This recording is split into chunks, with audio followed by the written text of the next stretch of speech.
अध्याय 3 कर्मयोग।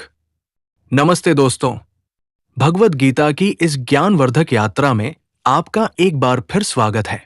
पिछले अध्याय में हमने आत्मा की अमरता और कर्म पर ध्यान देने की बात की थी।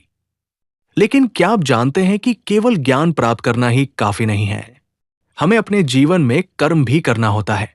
आज हम भगवद गीता के तीसरे और बेहद महत्वपूर्ण अध्याय कर्मयोग की बात करेंगे।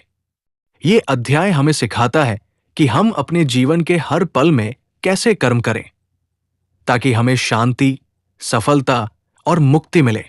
ये आपको बताएगा कि कैसे कर्म करते हुए भी आप तनाव मुक्त रह सकते हैं। अध्याय का सार। तीसरे अध्याय में अर्जुन फिर से भ्रमित हो जाते हैं। वे कृष्ण से पूछते हैं, जब ज्ञान ही सर्वोच्च है तो आप मुझे युद्ध जैसे भयंकर कर्म करने के लिए क्यों प्रेरित कर रहे हैं? अर्जुन को लगता है कि अगर ज्ञान ही सब कुछ है तो उन्हें कोई कर्म नहीं करना चाहिए। इस पर भगवान कृष्ण समझाते हैं कि कर्म किए बिना कोई भी व्यक्ति क्षण भर भी नहीं रह सकता। कर्म करना हमारी प्रकृति है। हर व्यक्ति चाहकर भी प्रकृति के गुणों से बाध्य होकर कर्म करता है। वे कहते हैं, कोई भी व्यक्ति केवल कर्मों का त्याग करने से निष्कर्मता को प्राप्त नहीं होता, नहीं केवल संन्यास लेने से सिद्धि को प्राप्त होता है। कृष्ण यहां पर सकाम कर्म, फल की इच्छा से किया गया कर्म, और निष्काम कर्म, फल की इच्छा के बिना किया गया कर्म के बीच अंतर समझाते हैं। वे अर्जुन को सिखाते हैं कि हमें अपने निर्धारित कर्तव्य, स्वधर्म को बिना किसी आसक्ति या फल की इच्छा के करना चाहिए। जब हम इस भावना से कर्म करते हैं तो वो कर्म हमें बांधता नहीं है, बल्कि मुक्ति की ओर ले जाता है। इसे ही कर्म योग कहते हैं।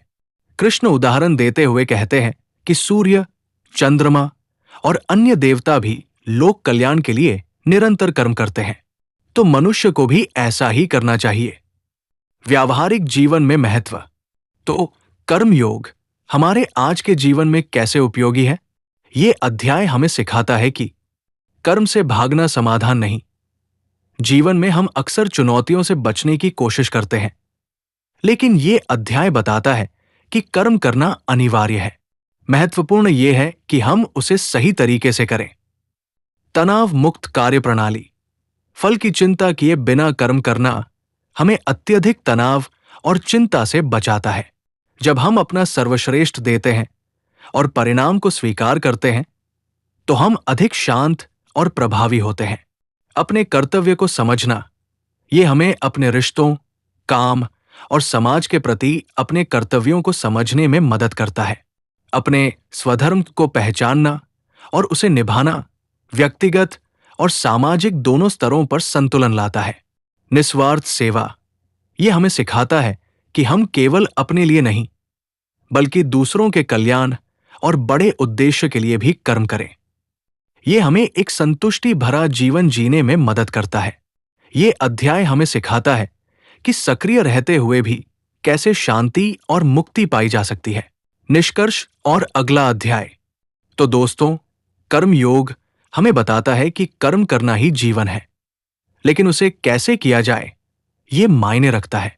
ये हमें सिखाता है कि हम अपने जीवन के हर कार्य को एक योग बना सकते हैं, अगर हम उसे सही मानसिकता से करें।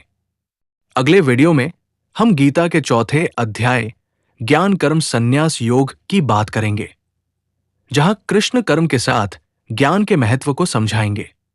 अगर आपको यह वीडियो पसंद आया तो इसे लाइक करें, अपने दोस्तों के साथ शेयर करें और हमारे चैनल को सब्सक्राइब करना न भूलें।